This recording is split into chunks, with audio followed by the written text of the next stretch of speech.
Well, it's maybe time for a little update on this Holley 1904 carburetor.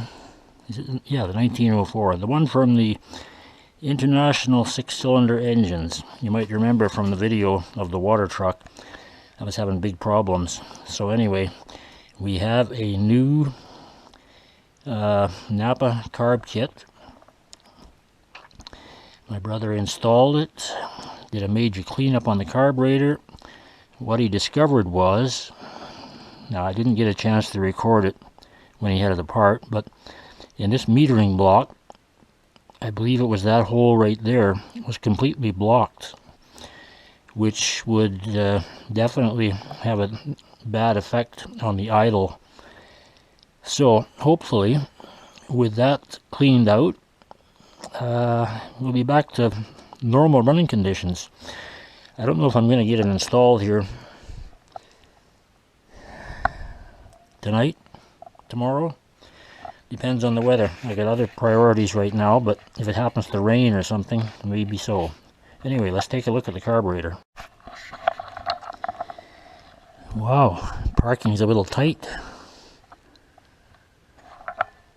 Oh, can I even get this trunk open? Okay.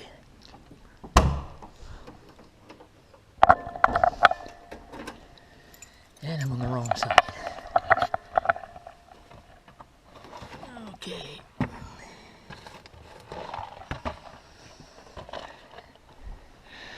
We're gonna get up into a better lighted area, because this camera doesn't pick up light real good.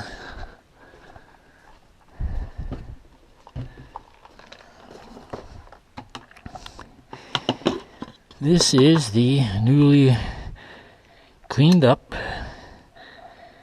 an ultrasonic cleaner no less, Holley 1904.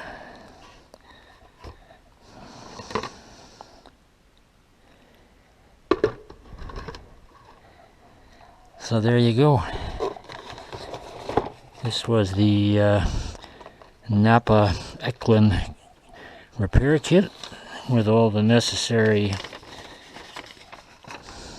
no, wrong bill. These have, of course, increased in price like everything else. Seems to me they were in the $50, $60 range, last one I got. Here we are at just under $100. Used to be able to buy a whole carburetor for that money, but oh well, that's a long time ago. I'll try and show you the truck. It's kind of packed away here in the dark, and I don't have a whole lot of light going on. So this one runs, but it's got the same no idle problem. Well, we will see if the weather permits. If it rains or something tomorrow, I may be working indoors and I will probably install it. But getting out of here and getting parked back in is pretty tight. So I probably won't move it until the combine's out of here. So I guess that'll be a wrap for today, unless I add on the actual installation in the next day or so. Speaking of installation, gotta put one on the combine, but anyway, for now we will call it a day, to be continued.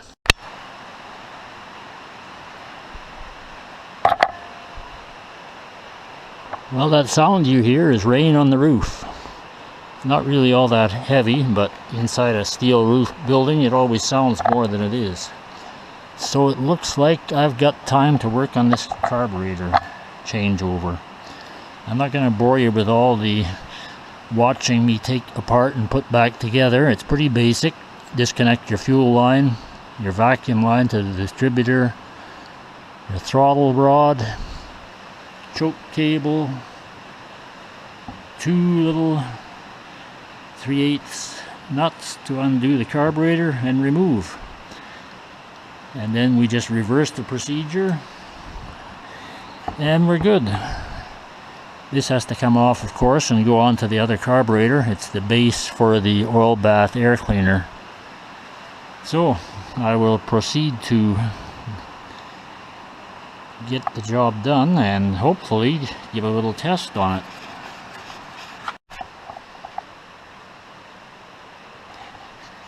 Hopefully when I'm done here, this old truck is going to run as smooth and even as the old L120 on Mr. John Deere 3720's YouTube channel.